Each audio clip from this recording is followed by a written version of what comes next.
Why does low sex drive happen? And what does it really mean for your health?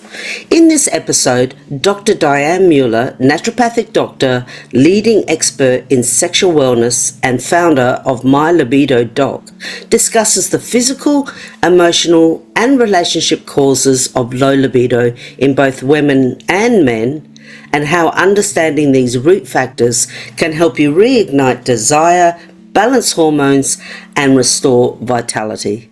Welcome, Diane.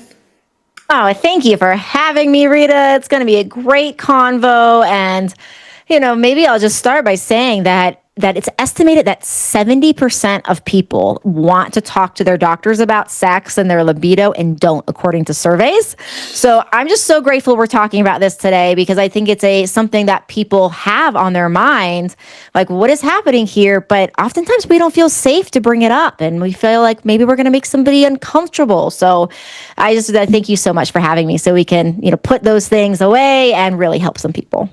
It's almost like there's a bit of shame attached to if you're not virile and you don't have this amazing sex life, and I also find it really curious how many people ask married couples, so what's your sex life like? How many times do you do it a week? But it's none of their business for a start, and it also makes people feel like they can't tell the truth.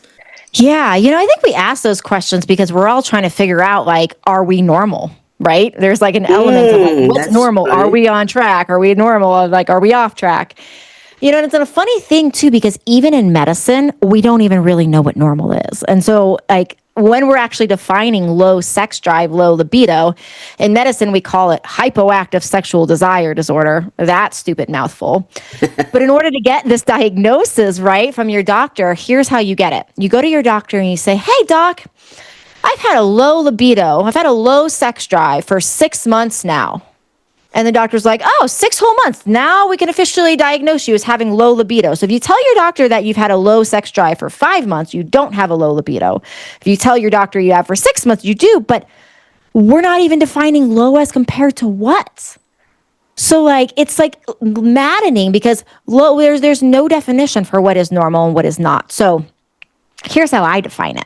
What we see, and this also kind of goes into with what you've already said around people asking their friends around how much do you do it and how much do you do it, right? What we see is that when we're looking at surveys of couples that are reporting the happiest in their marriages, in their long-term relationships, they're having sex about 50 times a year, just barely under that once a week mark. So that's what I tell couples is hey, if you're not moving towards having that desire, prioritizing that at about once a week, that's where we can say, hey, if it's less than that, we should really look and say this is probably a low desire, low sex drive, because we know less than that has negative impacts on the relationship. And that's what I'm interested in is how can people be the healthiest and the happiest? So if we're finding that, less than this is we're moving away from relationship health and happiness, as well as even personal health and happiness, which we can get to. That's where I feel like we should draw that line of, okay, less than this is a level of imbalance. What do you think, in your opinion, are some of the real causes of low libido? Because everyone blames their hormones, but it's not always your hormones. Yeah, it's not always your hormones. So I talk about this in my book, Want to Want It, which is up for pre-sale right now. I don't know when this episode's coming out, but the book's coming out soon. So wherever you're at, you'll be able to get it soon. And to tell you some information now, it's so important, this whole thing around hormones, because one of the things that I find in these conversations around holistic care and getting to the roots is we are in a culture that thankfully is moving towards finding the root. But here's where we're going wrong with that is oftentimes we are looking for the way people are defining it is the root cause singular. And in 15 years of having a medical practice, I've never seen one person with a root cause singular. Everybody has a root cause plural. So maybe there's going to be somebody someday in my career that's going to ruin my, my perfect batting average here. But I think it's going to be, if anything, I think it'd be a very rare case, right? So point being, like, hormones are absolutely very, very important, but it's not uncommon that somebody gets put on something like testosterone replacement therapy and their libido goes up, and 3 weeks later, they're like, well, it's back down. And it doesn't mean the hormones weren't part of the picture. It just means there's many root causes. Hormones, thyroid, stress. And the interesting thing about stress as a root cause is some people, there are exceptions where some people do find that stress puts like the real brakes on their libido. Stress can cause our testosterone to go down. So that's one mechanism. There are exceptions. So some people will find that stress revs up their libido. So I do want to at least name that. And then we have circulation and circulatory problems, but here's what's also interesting around that is oftentimes we think of circulation and we think of, okay, that has something to do with men and men's erectile tissue. And of course it does, but we're kind of leaving the ladies out of the equation here. And the ladies really need circulation too, because when we have a proper circulatory system and the blood flow goes to the vulva and the vagina, what happens to all of these structures for the female is they engorge, they fill with this blood. And if they don't, sex hurts. It does not feel good. So we need, as ladies, we need that circulation just like men. Pelvic floor function is another big thing, and pelvic floor will drive, like dysfunction will drive low desire, sometimes through pain, sometimes through creation of things like numbness in parts of the tissues. And this is kind of the opposite of circulation, because with circulation, we think a lot about, like I said, like that gets a lot of press for the men. Well, pelvic floor gets a lot of press for the ladies, do your Kegels kind of thing. Yeah. But pelvic floor problems for men can actually be a cause of erectile dysfunction. And so we're kind of leaving the men out of the conversation there. So we need the pelvic floor, the 14 muscles that make up this hammock that sits at the bottom of our abdominal cavity. We need it working well for the gents. We need it working well for the ladies. And then another big root cause is neurological system. And if the neurological system's inflamed, that can send improper signals to the genitals. You can get improper feedback. So maybe you're not feeling these sensations correctly. And then we have to say, well, what's going to cause neurological inflammation? So this is where we get into like blood sugar problems, infections, toxins, and toxic overload can lead to a lot of those problems. And in order to like determine all this, because I'm sure so many of your listeners know that a lot of the tests that we're running in conventional medicine are not very good for, looking at this. Absolutely not. Right? So if people go and take my free quiz at libidoquiz.com, it's going to spit out which, based upon your symptoms, are the likely top root causes here for you. And then you're also going to get a list of lab tests that are important for you to ask your doctor about. So I created that free quiz so that people would have a way of advocating for themselves to actually say, oh, doc, you're not ordering this full panel. I need you to order this, this, this, and this. And if they're not, then maybe it's time to, find a different doc. But that's a great resource for people to at least get like a solid list so you can self-advocate. When it comes to finding out, well, like you said, you've got this quiz and people go to the doctor and they say, oh, no, you're fine. I've had it myself. I've gone there and they go, you're perfectly fine. Your thyroid is within normal range. And then you walk away and you're still confused. Like you were saying, it's so hard, even though they go, oh, is it going to be my pelvic floor? Oh, yes, maybe my circulation isn't that great. But where do they start? How do they even start assimilating this information and go, okay, this is going to be my first step? Yeah, that's why I created that quiz. So I would definitely say go take that quiz, because that is going to tell you, like, we should consider all these things, but the quiz is going to tell you based upon your symptoms, this is like the area to start. That is exactly why I worked with a developer to create this very, very detailed, programmatic quiz so that it really can help people get. And of course, it's not medical advice. Like, always talk to your doctor about it. But as we said, like, sometimes they're not fully investigating as much. So that is really a great first step for people to do that. So you can know, oh, this is a good place to start. Because really, without testing, any of these things can be involved. Exactly. And someone, if it is blood circulation or if it is muscular or pelvic floor, Are there recommendations there of who they can see for that type of thing, or do you know where they can start with that? I mean, the biggest thing I would look for is a holistic or functional medicine doctor. Yes. So that's what I don't have recommendations there because I do so much internationally. And sadly, I don't have doctors in every country around the world yet, but hopefully I will at some point have people all over the world to refer to. But for now, just things to look at are, like look up functional medicine docs and look up holistic docs. And I would actually, talk to them on that first, visit, talk to their staff and ask things like, okay, well, what test do you run for the thyroid, for example? And if they're just saying they run TSH and maybe like free T4, for example, they're just saying they run those tests and they really don't like to run anymore, that's probably a sign that they're not the right doc for you from a standpoint of really understanding the whole mechanisms of that. So that's where you can use, like once you have the list that my quiz will generate, you can even use that as a way of interviewing docs to say like, hey, like, are you, how do you look for circulation? Because for example, like with circulation, a lot of all like what docs are doing is just looking at blood pressure. Okay, that's good. We want to know that.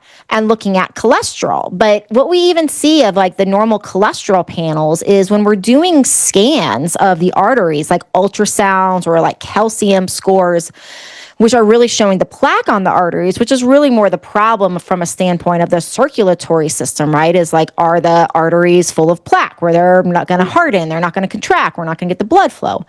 Well, your standard cholesterol panel is not very well correlated with actually showing or predicting plaque on the arteries.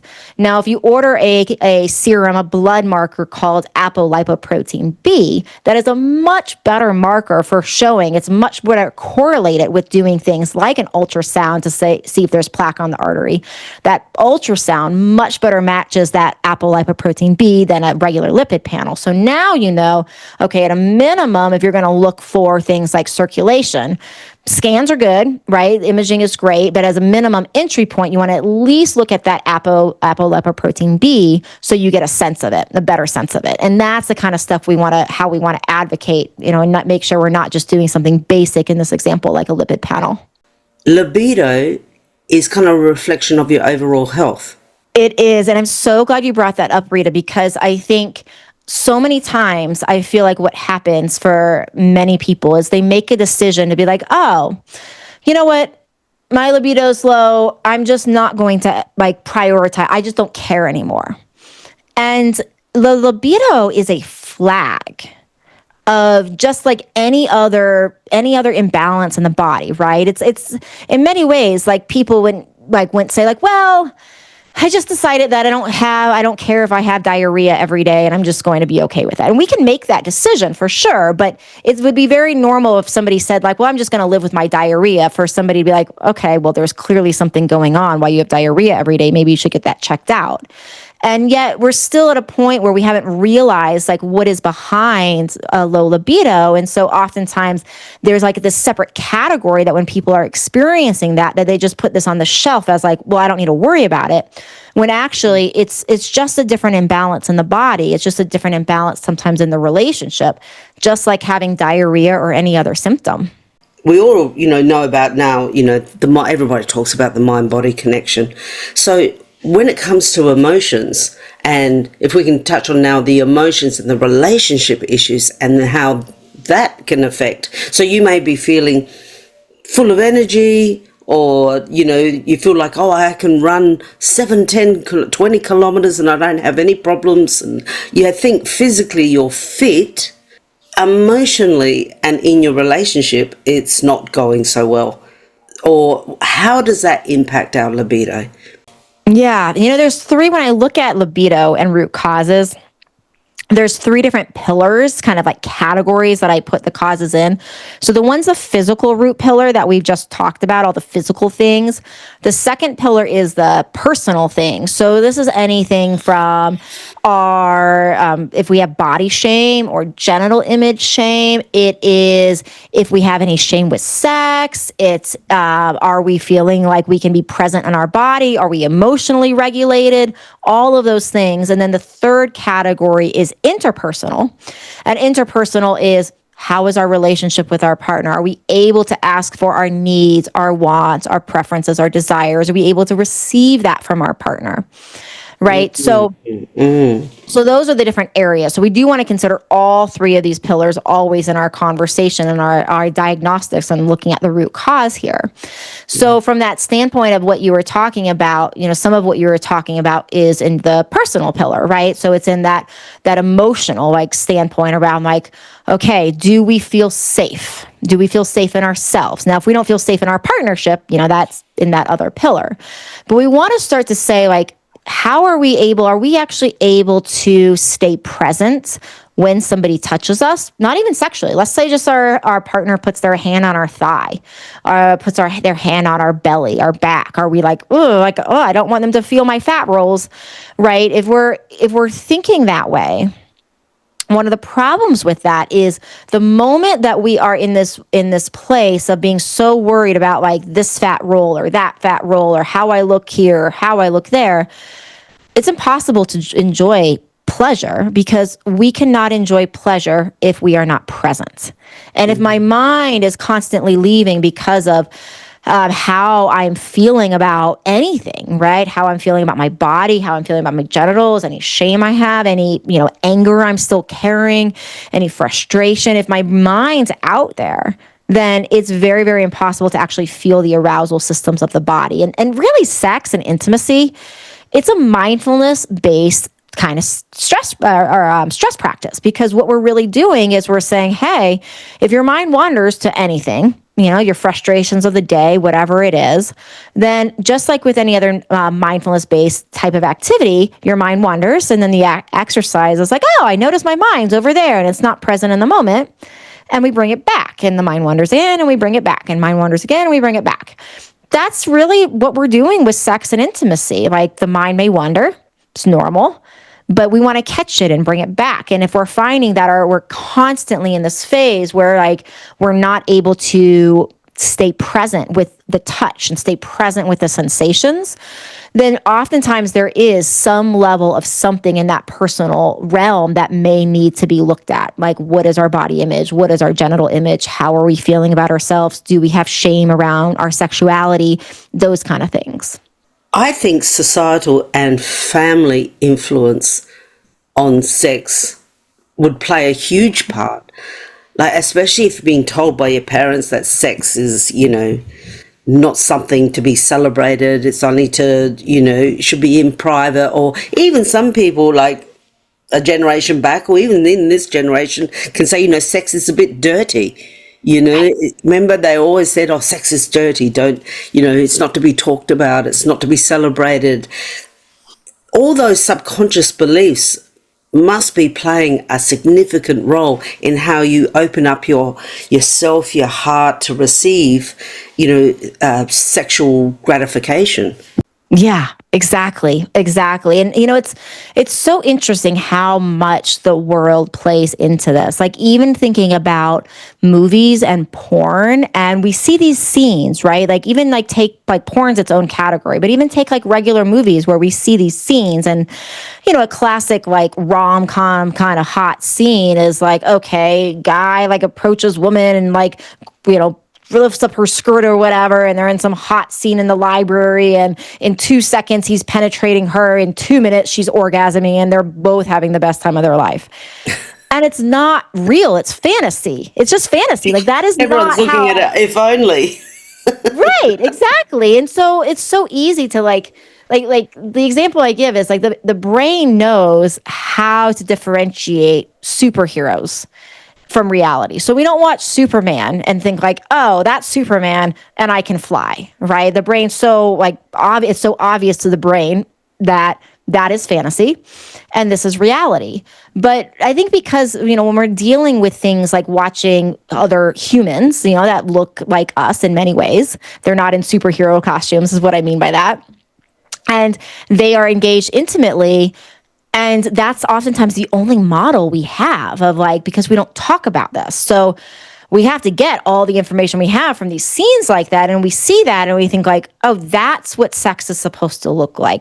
That's how I'm supposed to feel. I'm supposed to like have an orgasm that fast. It's supposed to be that hot and heavy all the time. I'm supposed to be wet in 2 minutes like that as a woman. All of these different things that are just fantasy and not reality. So I don't think it's necessarily like bad from the standpoint of like those scenes can be in there. But I think what is bad is we're not taught to recognize those scenes as fantasy. And so oftentimes we are influenced by them and think that that's more like the reality of what our sex life should look like. Yeah, absolutely. It's a bit like that for everything, isn't it? As in social media, everybody thinks, oh, that person has such a fantastic lifestyle, or look how healthy they are. If you have this, you'll be like that. It's confusing for people. And you can understand, like, it would be like emotional exhaustion trying to decipher that's fantasy and this is how I am and this is how I feel good and this is what's good for me. That level, you need a level of confidence in yourself, would you not, to say, this is what I like, this is how I like it, and this is what makes me happy and gives me pleasure, as opposed to people pleasing or pleasing your partner, but you don't find it enjoyable.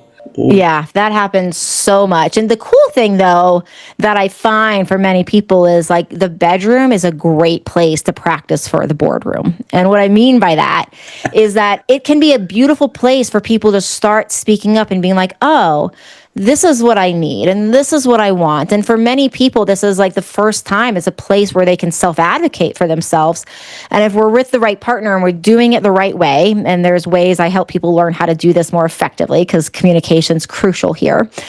But if we're like all of a sudden received well with that and we're received and we're loved through our requests, it actually can give people a lot more confidence to be like, oh, like, yeah, I have had success asking for things that I want. And so it really, and we actually see that sex can improve and in many cases does improve confidence. And I think this is one of the reasons is that once we start advocating and say, hey, honey, like, I would like this position or do this here, touch me this way, or let's change this. And we start to advocate, it's a practice skill. And the more we get natural at it, it just bleeds out into many areas of our lives.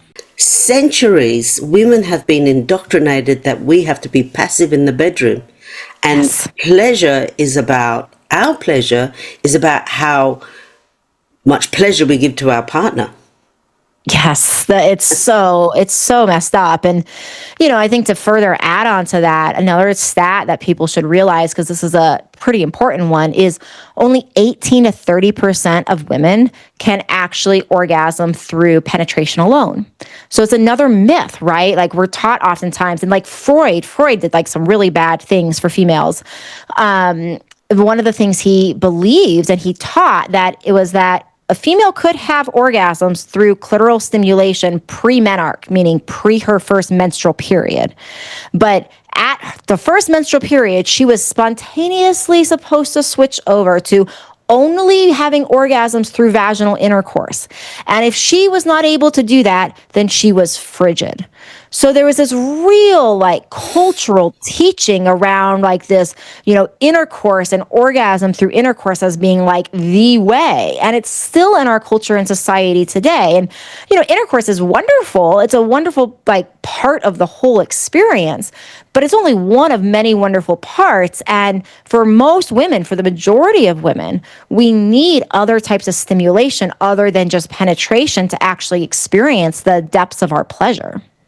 When we look at men and women and what influences us and how we feel comfortable and perform in the bedroom, do you see distinct differences? Like, does, say, performance anxiety affect men more than what it does women? Are women more conditioned to be, like we said, passive, and that has its own issues? Do you see some, distinct differences between the genders on what they struggle with? There's definitely tendencies, but a lot of these things can go either way.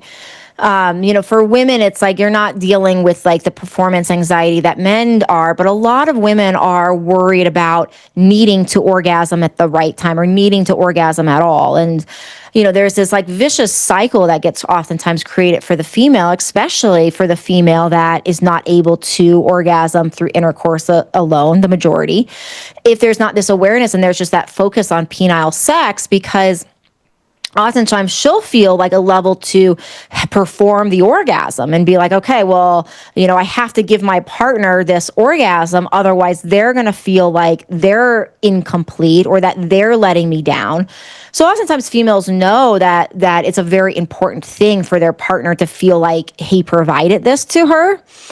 And so females can have a different sort of performance. For the females, it might not be like the performance anxiety around actually maintaining an erection, but it's like almost like the performance sex type of anxiety around like, okay, well, like if I don't come, I'm going to have to fake it. And what does that look like? And that sort of thing. So I think a lot of these things can happen bi-directionally, but it oftentimes will, kind of show up slightly different in man versus woman.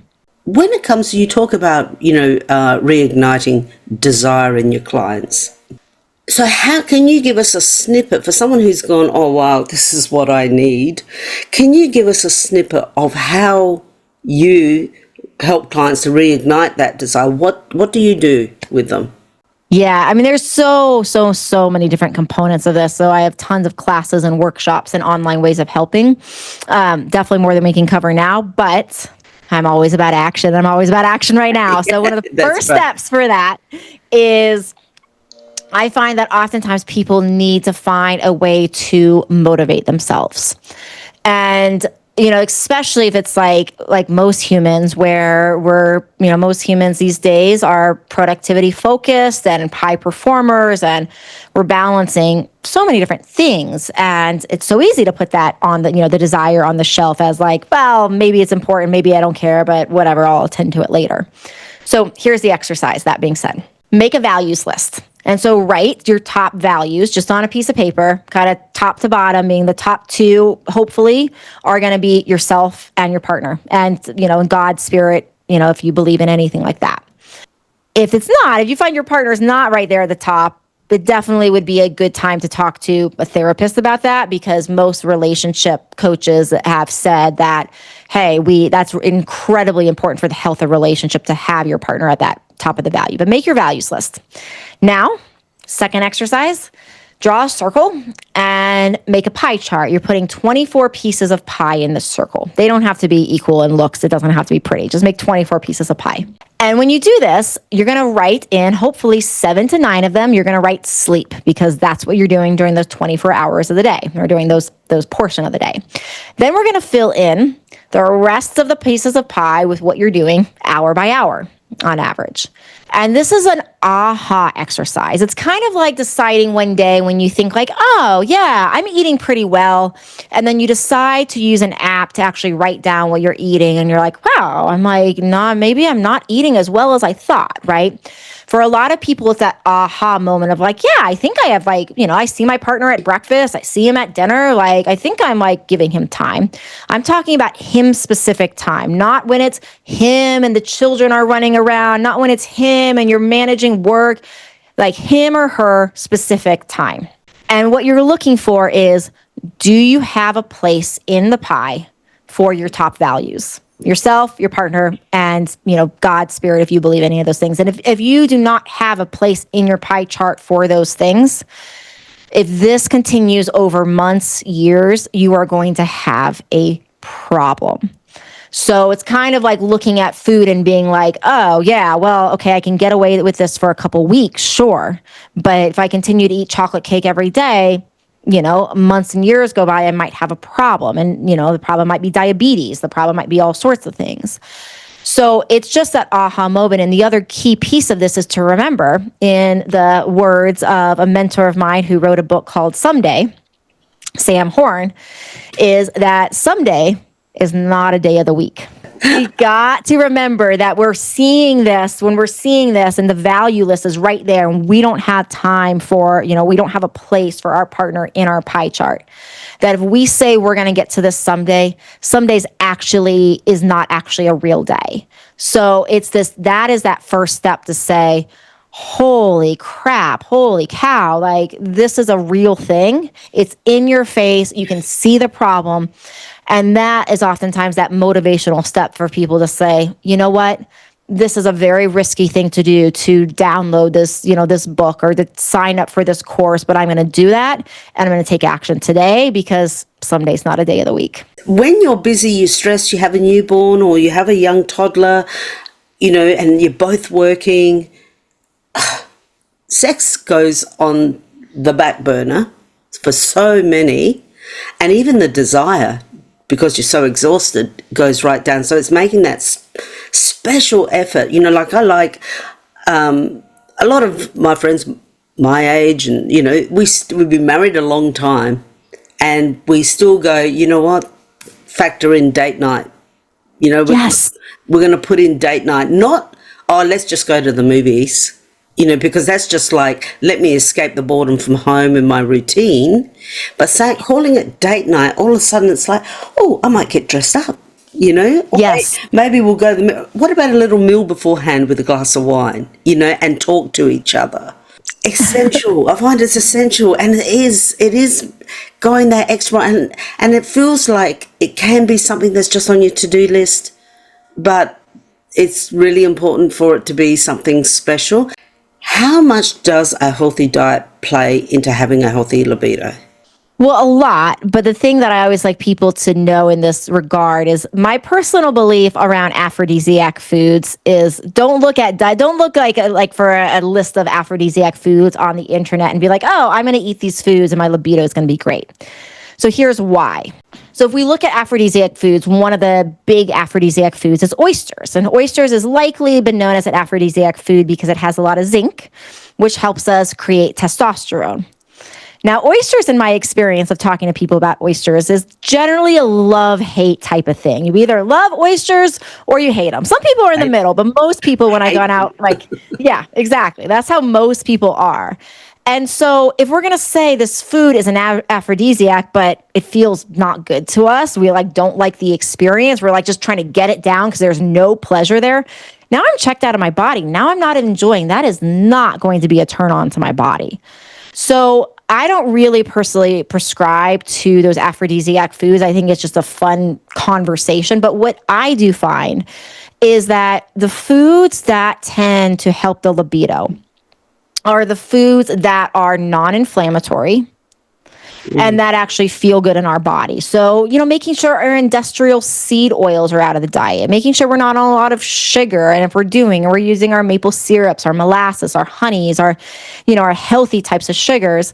And then doing things like food allergy and food sensitivity tests, because anything that is creating a high level of inflammation in the body could have a potential to inflame the nerves like we talked about. And so it's less about these are the perfect foods and more around generally eating clean, generally eating balanced, and then making sure you are specific about these are the inflammatory foods for the uniqueness of you, and then getting those out. Intimacy, anxiety around intimacy. So I know someone who, whenever we're watching Netflix, it's actually a friend, they always ask, and a sex scene comes on, they ask, can you fast forward? I feel uncomfortable watching that. Or I find that if someone is talking to you and they just cannot keep eye contact, they can't keep eye contact with you, would you say they are markers for maybe intimacy anxiety, being that even if you're not in a relationship with that person, it's just being able to be present and open around these things? Yeah, I mean, there's a lot that could be. It could be a sign of intimacy anxiety for the area of not being able to watch a sex scene and making that uncomfortable. That also could be a level of shame, feeling a sense of shame around sex and sex being dirty, like you were talking about earlier, that sort of thing. There's always, I think, too, not being able to look somebody in the eye. Sometimes there's a lack of feeling like confident in oneself that can be there. I think that so many times too, we are looking oftentimes for validation outside of ourselves. And so there's like, a created anxiety sometimes people have where it's like, well, I'm feeling, not good about myself in these areas. So, we need that validation, but then we're meek about getting that validation. And that's a very different experience than being like, oh, it's great to hear praise and be validated exteriorly, but ultimately it doesn't matter because I have so much praise and internal validation that I know I'm fine no matter what is happening outside. Like, not saying it still doesn't feel good, but it's not going to shake somebody to the core because they know they're good, they're good either way. So I think there's a lot of different factors that could be at play there, and even more than we're mentioning here, I'm sure. One thing that you could recommend to our audience that they could do today to start bringing themselves back into their body, so they can start learning how to remain present, because you have to do that before you can remain present whilst having a sexual relationship. Bringing some sort of mindfulness-based practice into your life is essential. So the practice, like what you're saying, the practice of being present is directly related to the practice of experiencing pleasure. So it can be as simple as like I love, from a habit perspective, like habit stacking, concept from BJ Fogg and James Clear in their books. Their books are Atomic Habits and Tiny Habits. Yeah, and in those books, they talk about habit stacking, right? So it's like, okay, well, you're going to bring something new in. Well, how do you, so that we don't get overwhelmed, stack it on top of something you're already doing? So a good example of this is we all have to eat, right? We all have to eat to survive. So there's ways you can eat with pleasure, which is mindful eating, which is like taking a moment to smell your food, being grateful, getting into the mood of gratefulness, chewing slowly. If you're alone, like watching something or listening to something or reading something that is not stressful, like enjoyable, just like creating that pleasure out of it. Versus there's non-mindful eating, which is like, you scarf it down in 2 seconds. It's like, oh, I didn't even realize I ate.